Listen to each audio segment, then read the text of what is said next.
সবাইকে আমাদের সায়ন টিউশন সেন্টারে স্বাগতম।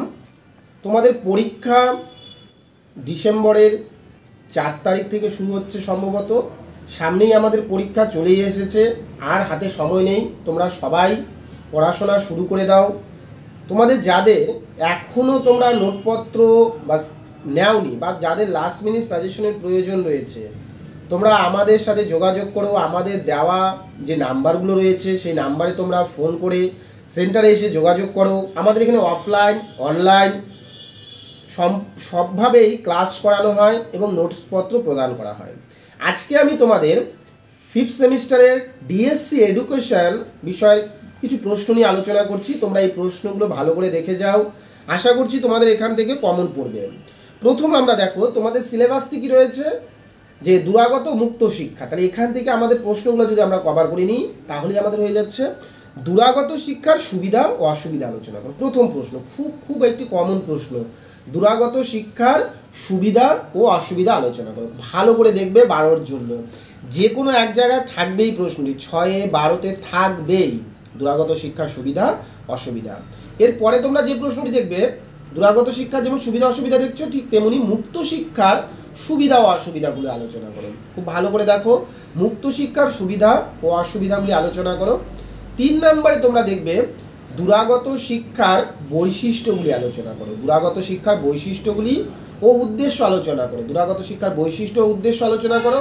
4 নম্বরে তোমরা পড়বে মুক্ত শিক্ষার উদ্দেশ্য ও বৈশিষ্ট্য আলোচনা করো। এই যে 4টা প্রশ্ন বললাম, দুরাগত শিক্ষার সুবিধা অসুবিধা, মুক্ত শিক্ষার সুবিধা অসুবিধা, দুরাগত শিক্ষার বৈশিষ্ট্য উদ্দেশ্য, মুক্ত শিক্ষার বৈশিষ্ট্য ও উদ্দেশ্য, খুব ভালো করে এই প্রশ্নগুলো তোমাদের পড়ে যেতে হবে। এরপরে যে প্রশ্নটা তোমরা দেখবে, দুরাগত শিক্ষার বিভিন্ন কৌশলগুলি আলোচনা করো। দুরাগত শিক্ষার বিভিন্ন কৌশলগুলি আলোচনা করো। খুব ভালো করে এই প্রশ্নটাও পড়বে। এর পরের প্রশ্ন, দুরাগত শিক্ষার ক্ষেত্রে শিক্ষাগত প্রযুক্তির ভূমিকা। দুরাগত শিক্ষার ক্ষেত্রে শিক্ষাগত প্রযুক্তি যে রয়েছে, সেই শিক্ষাগত প্রযুক্তির ভূমিকা কতখানি রয়েছে। টেকনোলজি, খুব ভালো করে শিক্ষাগত প্রযুক্তি প্রশ্নটা তোমরা দেখবে। এর পাশাপাশি তোমরা আরও এক প্রশ্ন দেখবে যে ভারতে দুরাগত শিক্ষার উন্নতির জন্য কি কি ব্যবস্থা নেওয়া প্রয়োজন। ভারতবর্ষে দুরাগত শিক্ষার উন্নতির জন্য কি কি ব্যবস্থা নেওয়া প্রয়োজন। তারপরে প্রশ্ন রয়েছে যে তোমার হচ্ছে নিয়ন্ত্রিত শিক্ষা, অনিয়ন্ত্রিত শিক্ষা কাকে বলে, এদের মধ্যে যে পার্থক্যগুলো রয়েছে, সুবিধাগুলো রয়েছে, অসুবিধাগুলো রয়েছে, এই প্রশ্নগুলো তোমরা খুব ভালো করে দেখে যাবে। ঠিক আছে। এবং 6-এর জন্য তোমরা সেম দেখো, 12 প্রশ্ন বলে 6-এর প্রশ্ন হয়ে যাচ্ছে। আমি যেমন দুরাগত শিক্ষার বৈশিষ্ট্য বলেছিলাম, এটা 6-এও তোমাদের হয়ে যাবে। তারপরে দুরাগত শিক্ষার যোগাযোগের ভূমিকা, যে আমরা যে নোটসপত্র পাচ্ছি সেক্ষেত্রে পত্রযোগ শিক্ষা সম্পর্কে আলোচনা করে, এই প্রশ্নটাও দেখবে। 12 নম্বরে বলেছিলাম দুরাগত শিক্ষার সমস্যা, এটাও এভাবে আসতে পারে। তারপরে তোমরা দেখবে ন্যাশনাল ওপেন স্কুল এর বৈশিষ্ট্য, ন্যাশনাল ওপেন স্কুল যে রয়েছে NOS, এটা সম্বন্ধে পড়বে। ইগনু সম্বন্ধে তোমরা দেখে যাবে। তারপরে দুরাগত শিক্ষার বহু মাধ্যম অর্থাৎ গণমাধ্যমের যে ভূমিকা রয়েছে, এই প্রশ্নগুলো তোমাদের দেখতে হবে। মুক্ত শিক্ষার বৈশিষ্ট্যগুলো আমি বড় প্রশ্নতে বলেছি। ঠিক আছে, এই প্রশ্নগুলো তোমরা দেখবে। এবং দেখো 12 নম্বরের প্রশ্ন পড়লেই 6-এর হয়ে যাচ্ছে, 6-এর পড়লে 3-এর হয়ে যাচ্ছে।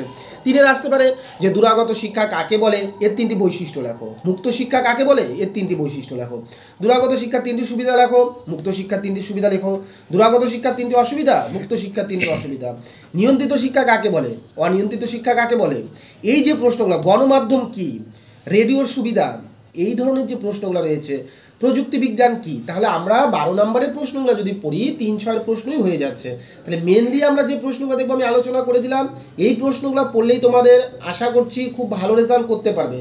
দুরাগত শিক্ষা পড়বে, বৈশিষ্ট্যটা, সুবিধা অসুবিধা, মুক্ত শিক্ষার সুবিধা অসুবিধা, উদ্দেশ্য, পত্রযোগ শিক্ষা, দুরাগত শিক্ষার কৌশল, দুরাগত শিক্ষাকে কীভাবে উন্নত করা যায়।